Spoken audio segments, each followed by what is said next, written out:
All right, good morning, all. Good morning. Thank you for being here. I am Clarissa Rodriguez, Chair of the New York State Workers' Compensation Board, and I now have the distinct honor of calling the 976th meeting of the board to order. The board secretary, unfortunately, had a family matter to attend today, but representing the office of the secretary is Administrative Assistant Virginia Cawthorn. Before we start on our agenda, I'd like to note that Workers' Memorial Day is April 28th every year. On this day, we commemorate and remember everyone killed on the job or whose job may have ultimately caused their death. Please join me in a brief moment of silence to commemorate this important day.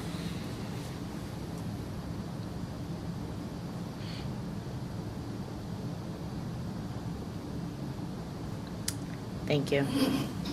And to paraphrase labor activist Mother Jones, mourn the dead and fight like hell for the living. Here at the board, we will continue to do just that. Thank you. Now on to business. Ginny, will you please call attendance? Vice Chair Foster. Here. Board Member Pembroke. Here. Board Member Higgins. Here. Board Member Logan. Here. Board Member Williams. Here. Board Member Hall. Here. Board Member Osley. Here. Board Member Crane. Here. Board Member Staska. Here. Okay. It appears that Board Member Lavelt is absent. May I please have a motion to accept the absence of Board Member Lavelt? Motion to excuse the absence. Thank you. All in favor? Aye. All opposed? I am also a yes, that motion is passed. Thank you. Agenda item 1, approval of the March 19, 2019 meeting minutes. You have all received a copy of the meeting minutes to review. Are there any questions or need for discussion? I would move to approve. Okay, second, thank you. All in favor? Aye. All opposed? I am also a yes, that motion is passed. Thank you. Agenda item 2, Office of General Counsel's Departmental Report. General Counsel David Wertheim will now present the statistical and informational report for March. Thank you. Morning, Chair, Vice Chair, board members, Morning. colleagues, guests. Here is a report for March 2019 in the divisions that make decisions here at the board. First, in the adjudication division, there were 18,832 hearings held, 11,946 cases fully resolved at the hearing, with 513 reserved decisions issued by our law judges. There were 2,100 waiver agreements finalized in March, 1,650 by hearing and 450 by desk process. In the Administrative Review Division, there were 1,092 applications received. The Administrative Review Division processed 1,216, leaving an inventory end of March of 3,237. And with respect to full board review, 170 applications were received, 181 were processed, leaving an inventory end of March of 371. That concludes my report. Of course, I'll take any questions. Okay, are there any questions or need for discussion? Move to accept the report of General Counsel. Second. Thank you. Okay, all in favor? Aye. All opposed? I am also a yes, that motion is passed. Thank you. Agenda item 3, licensing applications. Elizabeth Lott will now present any license applications. Good morning, Chair Rodriguez, Vice Chair, board members, colleagues, guests. You have before you the recommendations from the assigned panels regarding license applications listed in Part 3 of today's agenda. The board panel recommendations are as follows. Section 24A, Terry Howland, 3-year renewal. There are none for Section 53B. Section 53D, Reed Group Management LLC, 1-year renewal. Atlantic Specialty Insurance Company, 3-year renewal. Gallagher Bassett Services LLC, 1-year renewal. I present these recommendations of the assigned board panel for your full board decision. Okay, are there any questions or need for discussion? May I have a motion to accept the recommendations? Second. Okay, thank you. All in favor? Aye. All opposed? I am also a yes, that motion is passed. Thank you.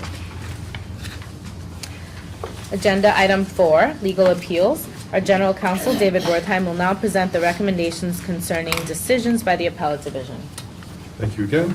From the time of the March board meeting, there were 2 decisions with respect to workers' compensation claims decided by the Appellate Division, 3rd Department. One was an affirmance, one was a reversal. It's the recommendation of Office of General Counsel that the full board adopt the decisions of the court as the decisions of the board. Okay, may I have a motion to Motion accept the to accept. recommendations? Second. All right. All in favor? Aye. All opposed? I am also a yes, that motion is passed. Thank you.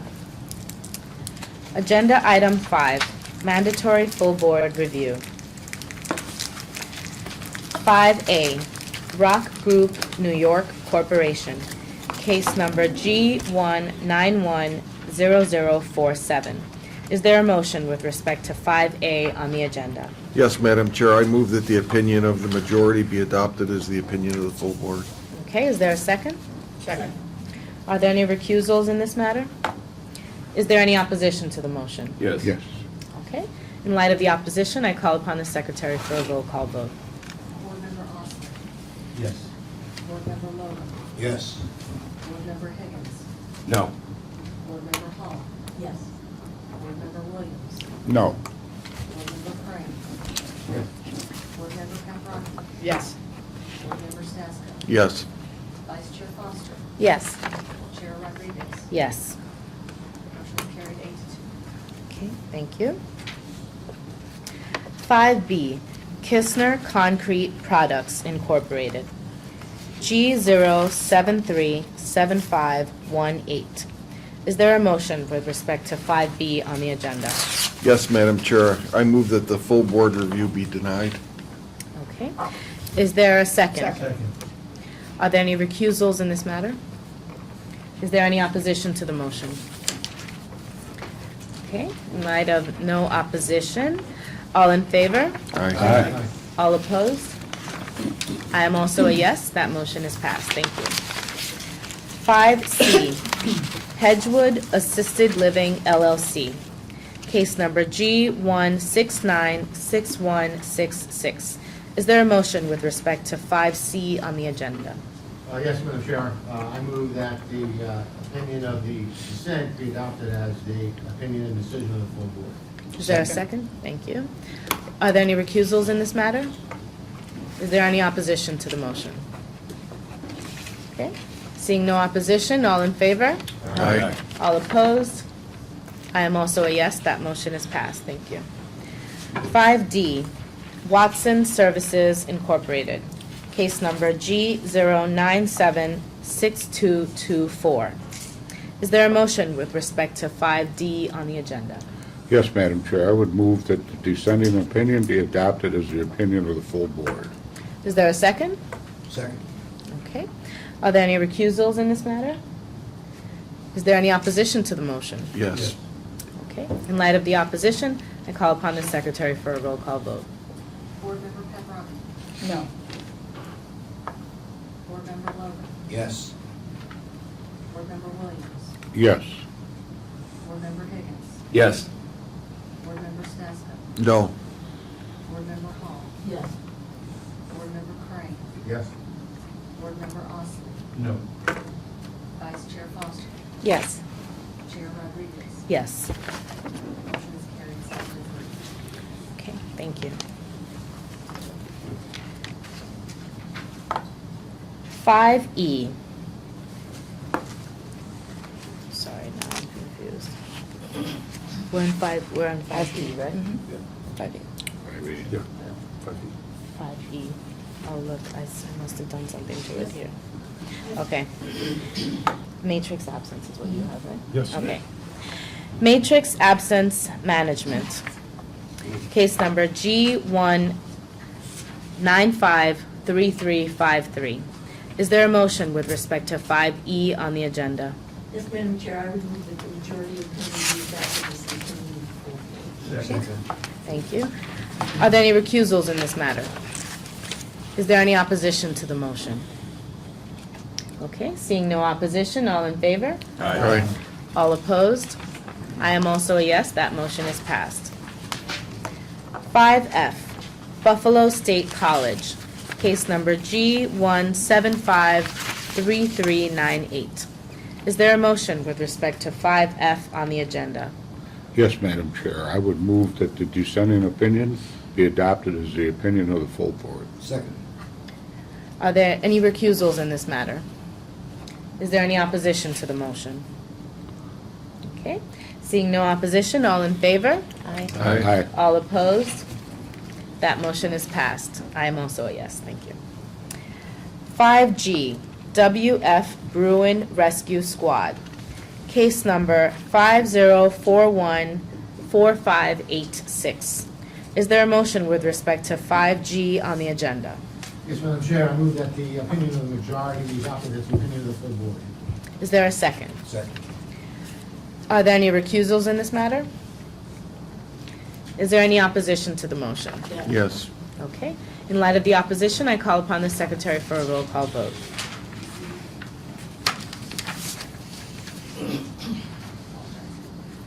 Board Member Stasko.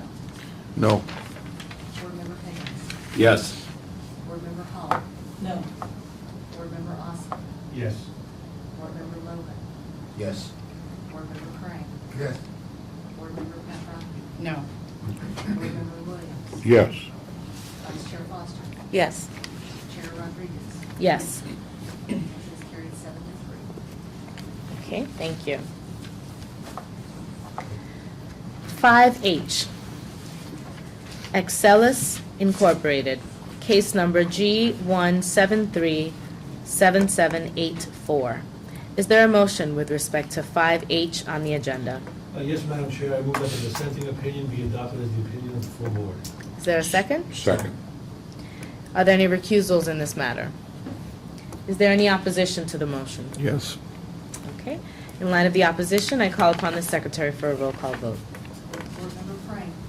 Yes. Board Member Williams. Yes. Board Member Osmer. Yes. Board Member Stasko. No. Board Member Higgins. Yes. Board Member Hall. No. Board Member Logan. Yes. Board Member Pepper. No. Vice Chair Foster. Yes. Chair Rodriguez. Yes. Motion is carried 7-3. Thank you. 5I, 112 Energy Corporation, case number 40606907. Is there a motion with respect to 5I on the agenda? Yes, Madam Chair, I would, excuse me, I would move that the majority opinion be adopted as the opinion of the full board. Is there a second? Second. Are there any recusals in this matter? Is there any opposition to the motion? Okay. Seeing no opposition, all in favor? Aye. All opposed? I am also a yes, that motion is passed, thank you. And finally, 5J, Domino's Pizza LLC, case number G2220755. Is there a motion with respect to 5J on the agenda? Yes, Madam Chair, I move that the opinion of the majority be adopted as the opinion of the full board. Second. Okay, thank you. Are there any recusals in this matter? Is there any opposition to the motion? Okay, seeing no opposition, all in favor? Aye. All opposed? I am also a yes, that motion is passed, thank you. Agenda item 6, discretionary full board review. I now turn this portion over of the agenda to Vice Chair Foster. Thank you, Madam Chair. For the cases listed in item 6 on your agenda, it's been recommended that full board review be granted. These cases are 6A, the matter of Terrace View, 6B, the matter of Adam Meldrum and Anderson Co., 6C, matter of SP Plus Corporation, and 6D, matter of Westport Mechanical LLC. I move to refer the cases back to the respective panels for further consideration. Second. Thank you. Are there any recusals in this matter? Is there any opposition? Okay, all in favor? Aye. All opposed? I am also a yes, that motion is passed. Thank you. Thank you. Agenda item 7, other business. Okay, hearing no other business, agenda item 8, our guest speakers. Now I'd like to introduce our guest speakers. Joining us today are Lev Ginsberg and Frank Kurbane from the Business Council. Lev is the Senior Director of Government Affairs for the Business Council and is responsible for the Council's advocacy on workers' compensation and other issues. He also sits on the Board of Governors for the New York's Compensation Insurance Rating Board and our board's Medical Advisory Committee, and on the newly established Independent Medical Examinations Advisory Committee.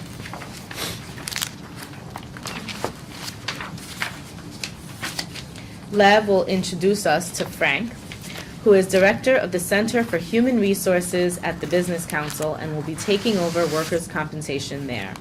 Thank you both for joining us, and welcome. Where do you want us? You can speak at the podium, if you like. Yeah.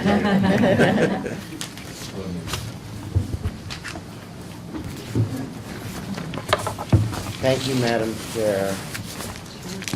So I'll introduce Frank first, because that's my most exciting news. So Frank Urban is our Director of Human Resources. He'll be taking over the legislative and regulatory workers' comp duties for the Business Council. That's my most exciting news. Frank has a very, very long career, well, very, very long, he's long in the tooth at this point, very long career in human resources, understands employers, understands workers, understands injured workers, has worked with all of them over the years, and I assure you that we're leaving you in good hands working with Frank. I'll continue some of my responsibilities on some of the boards and advisory panels that Chairwoman Rodriguez mentioned. So before I begin, I just want to thank you for the invitation. Thank you, Clarissa, for this invitation. I want to thank the entire board. I want to thank your staff. I'm sort of looking around. I want to thank Mary Beth and David over there. I want to thank Steve Smith, who I don't think I see in the room. It really has been a pleasure working with this staff. It's one of the very best I've ever worked with. That is not to say that the Business Council gets our way most of the time, or even some of the time, but it's always done in the most professional manner, and I really do appreciate all the work we've done together, and look forward to continuing those relationships into the future. So I have worked, I'm going to let you on a little bit of insight today. I've worked, and you're going to walk away changed after this, by the way. I've worked on workers' compensation for 7 years, and when I began, some of the folks in this room were wearing different hats, but I worked with many of you, and I remember people saying things about me, and it was true that I know so little about workers' compensation, they're not sure I will know where to put the apostrophe. It was a fair statement, but I've reflected on this a great deal. Now, as you all know, workers' compensation, the name was changed from workmen's compensation, rightfully. And it was not workmen's compensation, it was workman's compensation, singular possessive. As such, workers' compensation can be either the plural or the singular possessive, and therefore, the apostrophe can go before or after the S. So now I know, and now you all know. So thank you. So the Business Council, as many of you know, we are a trade organization. We are the largest business membership organization in the state of New York. We represent about 2,400 businesses throughout the state. These are businesses from the very, very smallest to the very, very largest actually in the world. We represent people who buy their insurance. We represent people who sell insurance. We represent people who insure and people who self-insure. Companies that do all of those things, not just the people therein. Our members employ over 1 million people in the state of New York. So the things that go on here are very important to our members. What goes on in workers' compensation generally is very important to our members. And the things that we care about are really twofold. One, our goals are basically our goals at the end of the day are very similar to those of our colleagues in labor. And I know that sounds strange sometimes, because sometimes our colleagues in labor, we don't always agree on everything in workers' comp.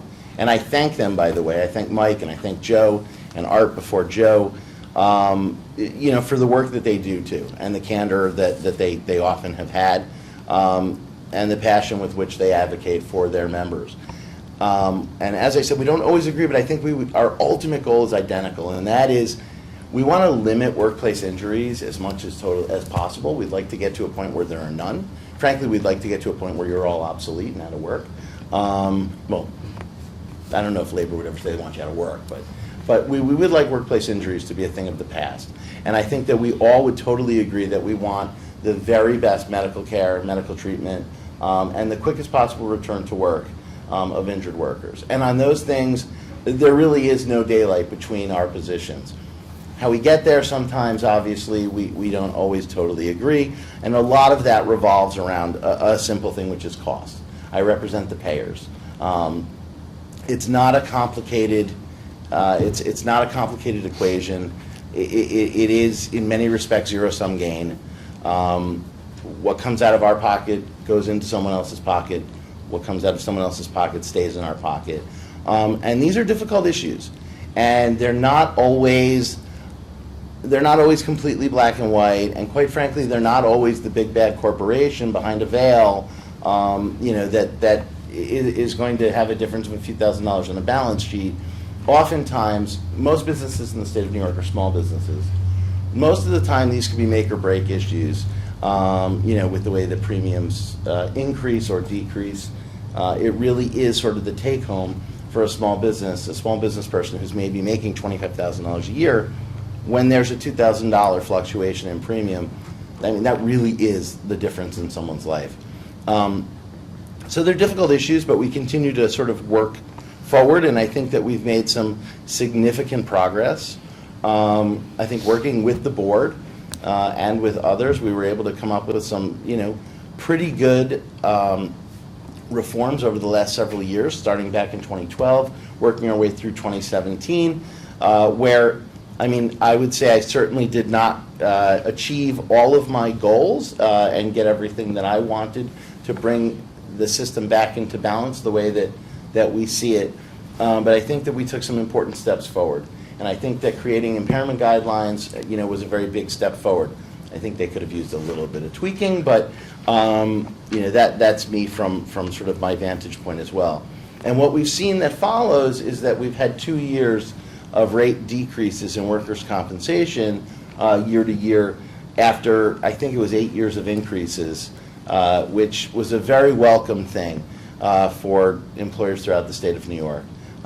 We've heard from all kinds of members of ours, and the one that really sort of stood out was that the food pantry contacted us, and they had saved $30,000 in workers' comp premiums last year.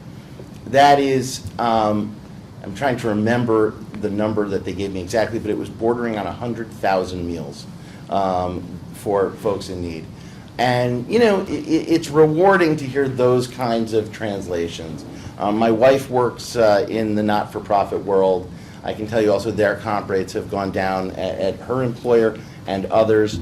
And these are people that do very meaningful work. My wife works with Alzheimer's patients. These things trickle down, and it is granted dollars and cents, but there are real people on both sides of this, and we always recognize that. So we thank you and for the work that your staff has done, and for the support that the board has had in helping implement and helping make sure that going forward that these reforms and the savings therefrom are realized. And really, I want to thank the board in general and staff for what I would call a growing, even-handed approach to workers' comp and the cases that you review. In the past, I'd heard a lot of critique and a lot of criticism from members, but that has been subsiding more and more over the last couple of years. It is noticed, it is appreciated. The most that we ever asked for was objectivity, and I think that we're really finding it, and it's noticed and it's appreciated. So on that. So the other things that we've been working on with the board, obviously you folks did the medical fee schedule in the past year. We're hoping that perhaps that attracts some more medical practitioners in areas of the state that are lacking. Our continued work on the medical treatment guidelines and the work that I've done with Dr. Sobelberger, another real champion of injured workers, who you should all be proud of, is ongoing, and honestly in a more expedited fashion, which I think is helpful to both sides, the worker and the employer. The IME advisory panel, another thing I'm just thrilled to be a part of. A little tongue-in-cheek. It's an interesting and perhaps difficult task. It's one that, quite frankly, I think was a bit ill-conceived that we did this review. The legislation ended up with pieces in it that some of us didn't necessarily think were necessary. This may have been one of them, but I think that the board and Stephanie has done an exemplary job of actually doing an outreach to the employer population and the injured worker population to get a sense of what problems there may be. I don't see that many, but we're doing our very best in the capacity of that advisory committee to come up with, some recommendations for the legislature, and also for you folks that perhaps may put together some regulation. So I look forward to the continuing work there. I'm actually going to be missing a couple of those meetings, and Frank maybe doesn't know it yet, but he will be he'll be attending those, so you can look forward to him again. I talked about rate reductions for a moment. The new rates, if you will, are going to start to be churned. The numbers are going to start to be churned in the coming weeks. In late May, NYSERB meets and votes on the upcoming loss cost. Then that goes to DFS. Many of you know that system. I'm hopeful that we'll continue to see a rate reduction, if not a modest rate reduction. I'm hopeful that we see that so we can get this system to a point where I would like to see it in basically complete equilibrium. We are still outliers in the state of New York. We're still an incredibly expensive state to do business in, and we're an incredibly expensive state to cover workers under workers' compensation. The Oregon study, and I'm sure you've all read it and seen it, that came out many months ago, ranked New York as the most expensive state. I recognize it did not take into full account our 2017 reforms. And I recognize that, and I've made the argument that we shouldn't perhaps be number one.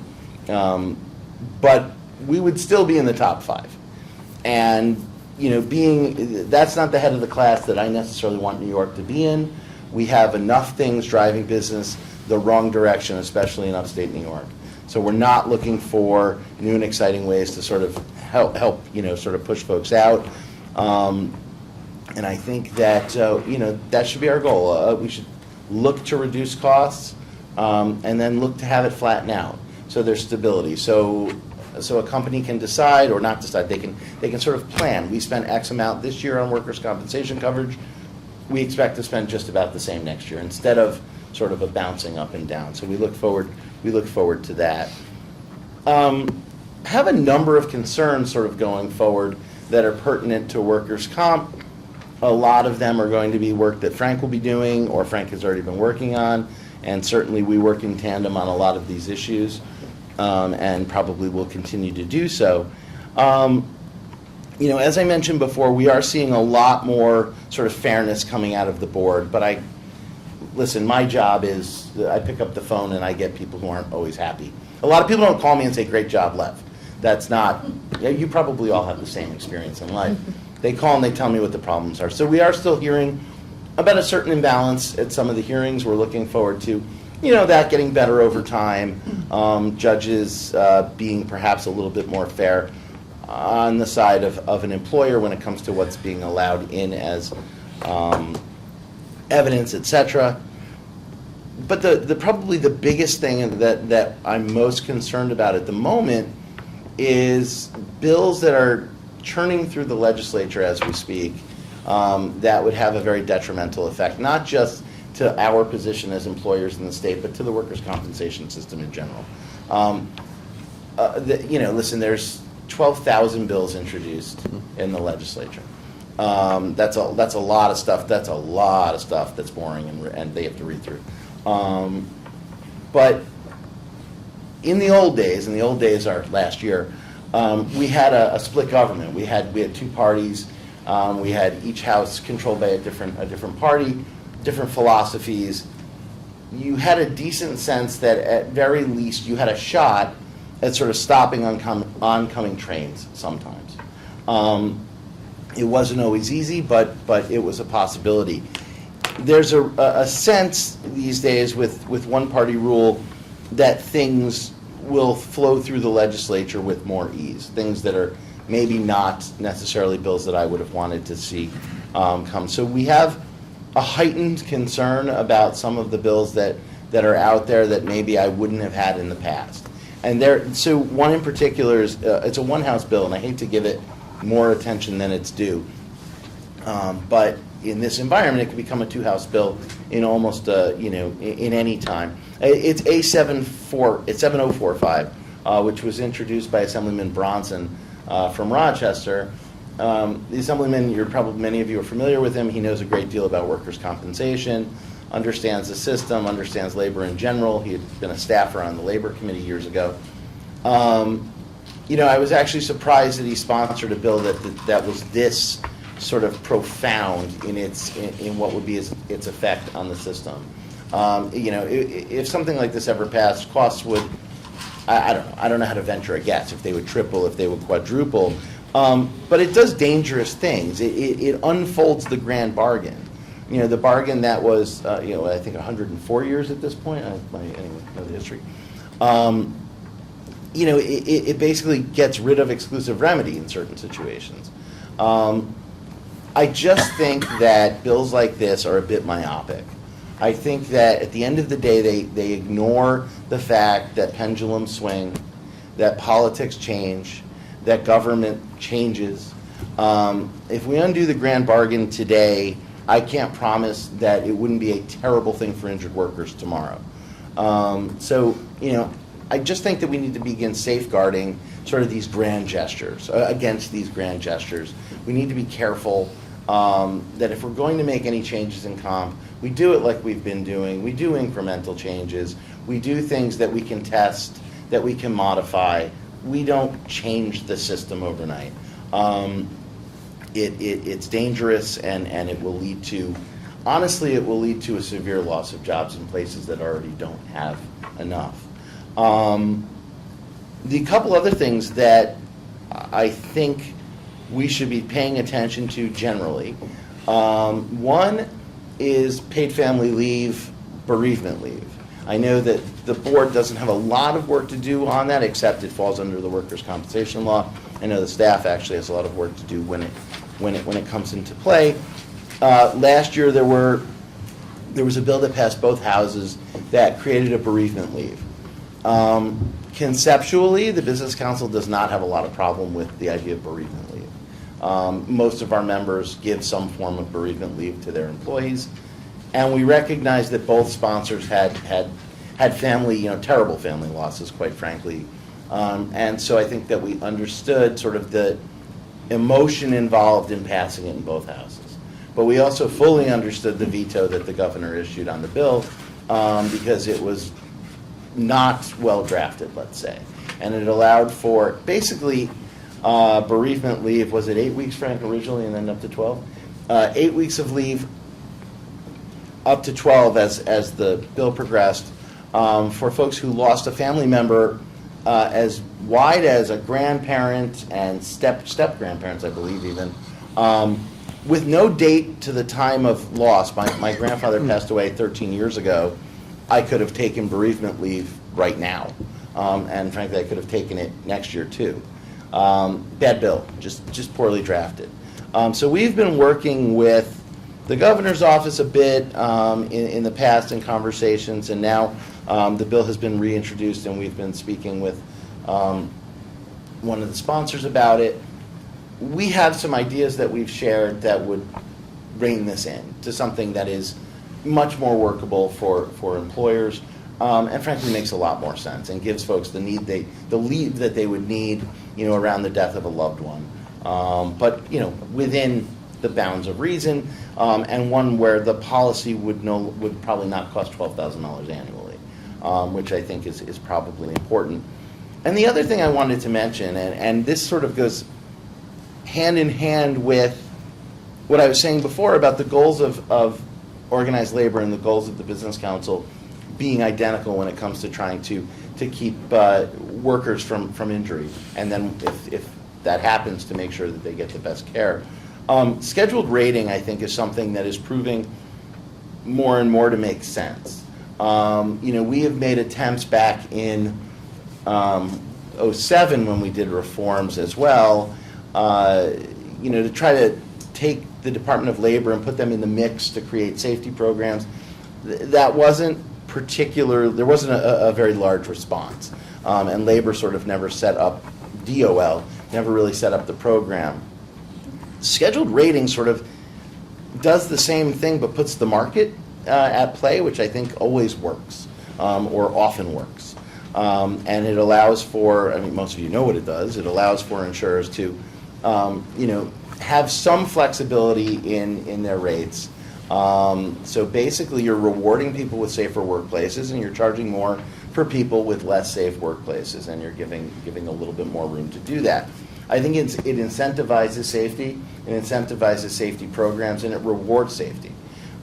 It's just common sense, and I think it's the kind of thing that we should be working towards. And it's one of those incremental changes that I was talking about. So those are the kinds of stuff that we're thinking about in workers' comp. Those are the kinds of things I'm going to leave in the hands of Mr. Kerbin, who, as I said, will be more than capable of handling that. And, I'm still around. I'm still working on some of these comp issues and look forward to it. And I thank you for your time. And I'm happy to take questions also. I know the last time I was here, I got a few. Last time I think people wanted to go easy on me, but feel free to do whatever you want. Well, thank you so much, Lev. We do have a second speaker, but we really enjoy your company, so stick around. All right, will do. Okay, Thank you very much. thank you. Okay, now on to our second speaker, our departmental speaker.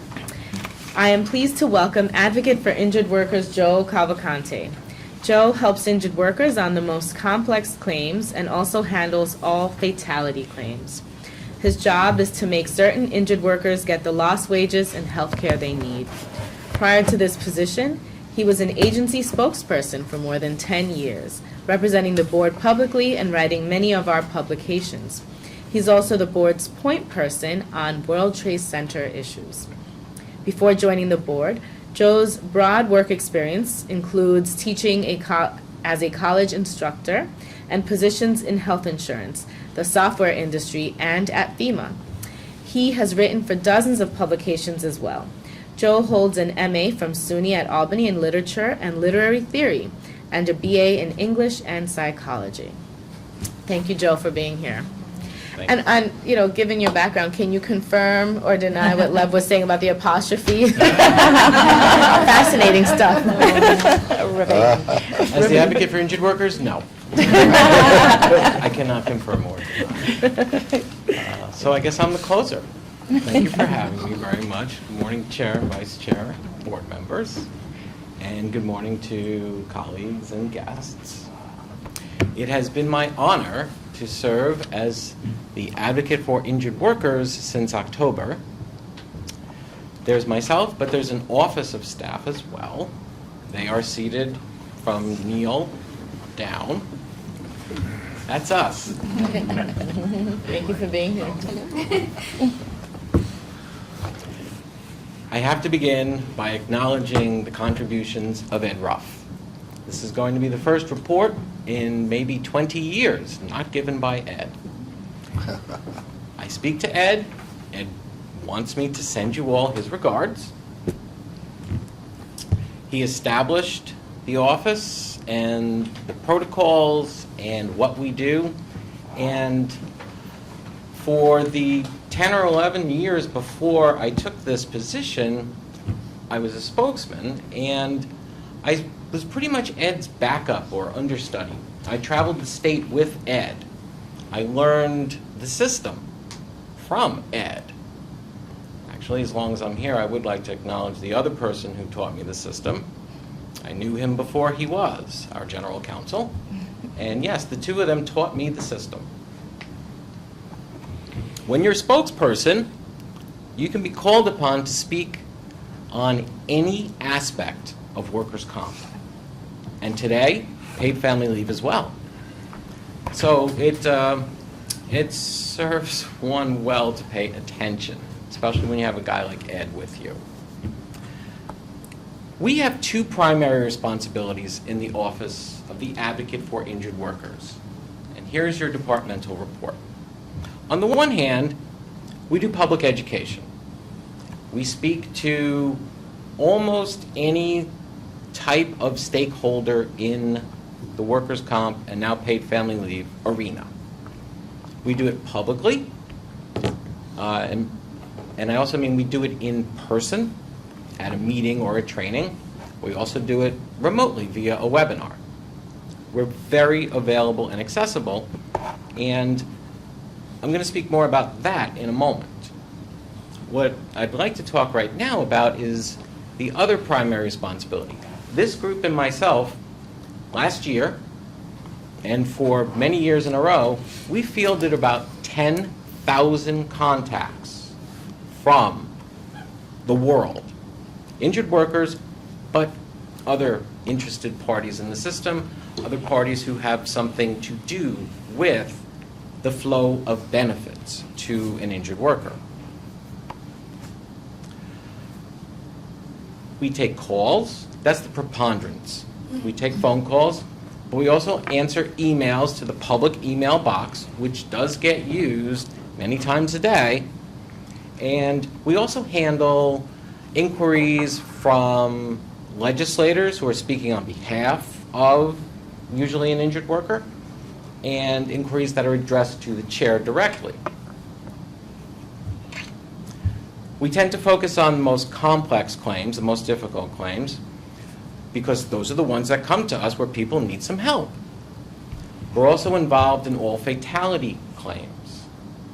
It just occurs to me, I don't know if everyone knows this, I'm standing in front of the first workers' comp claim, and of course it's a fatality. And since this is April, and Workers' Memorial Day is April 28, I'm going to use this platform to remind everyone that no one comes to work expecting to get hurt. No one comes to work expecting to get sick from their job. But everyone expects to go home after work. It's not always the case. Finally, regarding our responsibilities, we are certainly and of course deeply involved with the 9/11 community. That's ongoing. We get involved in what I'm going to call performance issues. We get involved in helping smooth out those delays, those miscues, those misdirections that are preventing a worker's access to benefits, that are impeding the flow of benefits to a worker. We speak to almost everyone in the workers' comp equation to try and help those benefits flow.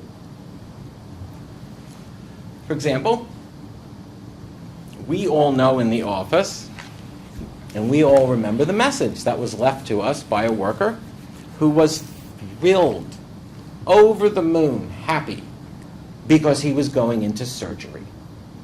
He was finally getting the surgery that was going to fix him.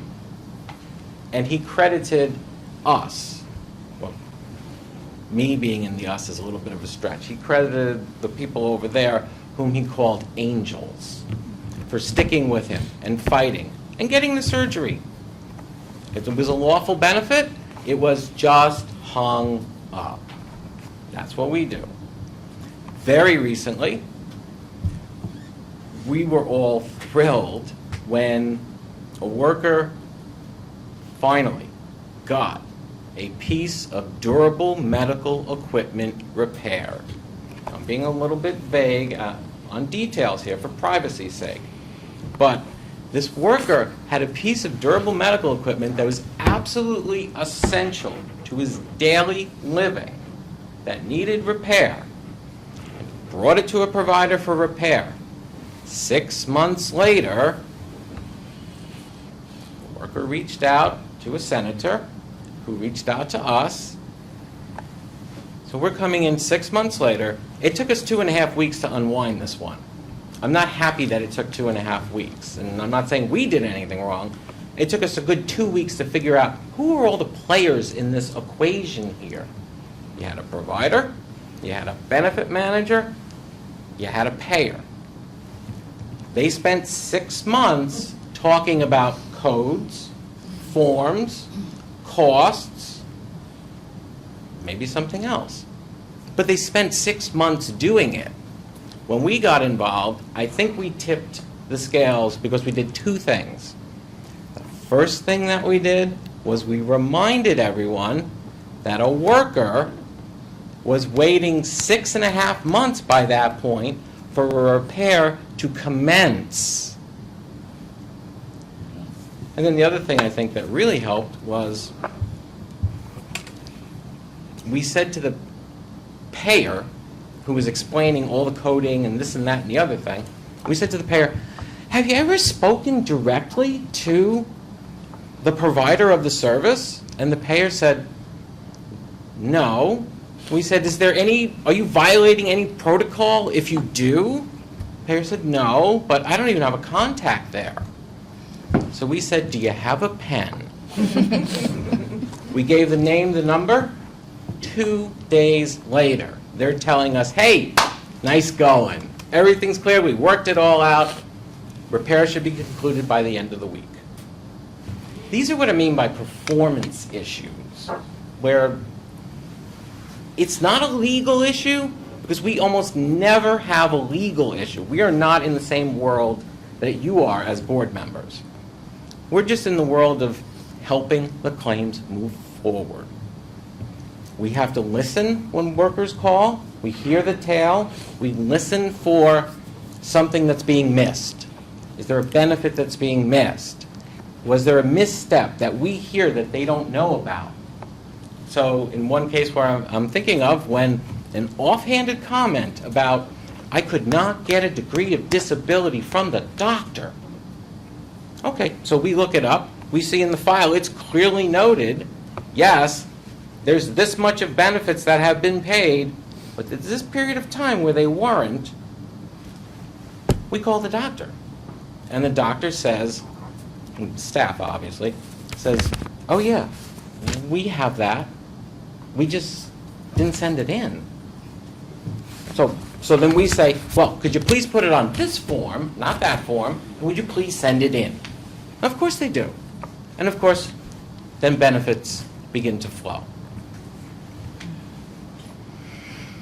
The other thing that we do is public education.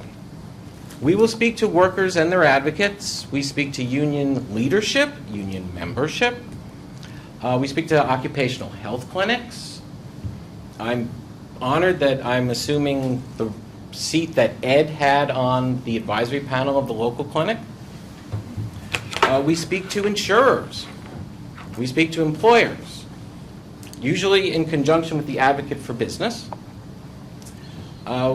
We have made some really substantial progress actually with human resource managers, where we've seemed to have made a very good connection with the Society of Human Resource Managers, and we are doing a joint presentation.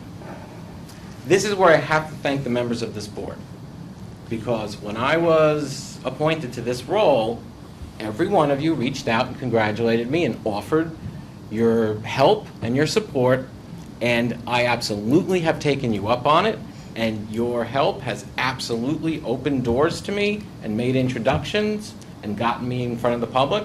So this is a public plea up for myself and on behalf of the Advocate for Business. Please keep that coming. It's very helpful. Pardon me. We can go in person and do those presentations. We also can do webinars, okay? A webinar can be a very effective thing and a very efficient thing, particularly if the audience that we're going to is scattered and they don't have to all travel to a central place and maybe kill 3/4 of a day or a whole day. We have an infrastructure in place at this board, thanks to the Public Information Office, wherein we can do a webinar. All you have to do is tell us, and we can have it set up. If we had to that day, nobody's ever ready for a webinar that day, but we do have this down, okay? So if anyone wants to get in touch with us, on our website, wcb.ny.gov. There's all the contact information. One more thing. Safety. Let's talk about the Labor Management Safety Committee. This is something that we are sharing with the public regularly now, and we're finding a very receptive audience. In our world here, we deal with claims. There has been an injury, an illness, or, God forbid, a fatality. What can we do to avoid those grievous incidents? Well, paying more attention to safety, for sure. There is this very easy, simple, and free thing that workplaces can adopt that Ed preached around the state that Neil and I are delighted to pick up. The Labor Management Safety Committee. In a workplace, you take an equal number of workers and managers. They meet regularly on a schedule with an agenda. They appoint a chair, and then they rotate the chair back and forth. They do whatever works for them. But the point is, go and look at the hazards in the workplace. Mitigate the hazards in the workplace before someone gets hurt, or sick, or loses their life. It's a simple thing. It's an easy thing. It's a free thing. You'll probably see better labor management relations as a result of the communication. Pieces of equipment, processes, locations in the workplace. Look at them. Check them out. Are you doing things as safely as possible? Are you following manufacturer specs? Did you document the process? We gave this talk to a group of town officials. All we had to say was the words, snow removal. Everyone's eyes opened up. We had their attention. We had their interest. So, are you doing all of your processes in a safe, documented way? Does everyone know how to do something correctly and safely? This is what we're telling the world at large, in addition to the rights, the responsibilities, the benefits, the flow of a claim. But yes, we don't have a formal role in this. This is a workplace thing. The board does not have a formal role in that. We don't have an informal role in that. But we know a demonstrated best practice. So as long as we're in front of people, why wouldn't we say this? Workers, employers, they all respond. So, thank you very much for your help, your assistance, and your trust. Thank you. Thank you very much, Joe. I will now ask for a motion to adjourn the meeting. Motion to adjourn. Okay, second? Second. All right. All in favor? Aye. All opposed? I am also a yes. Meeting adjourned. Thank you, guys. Okay.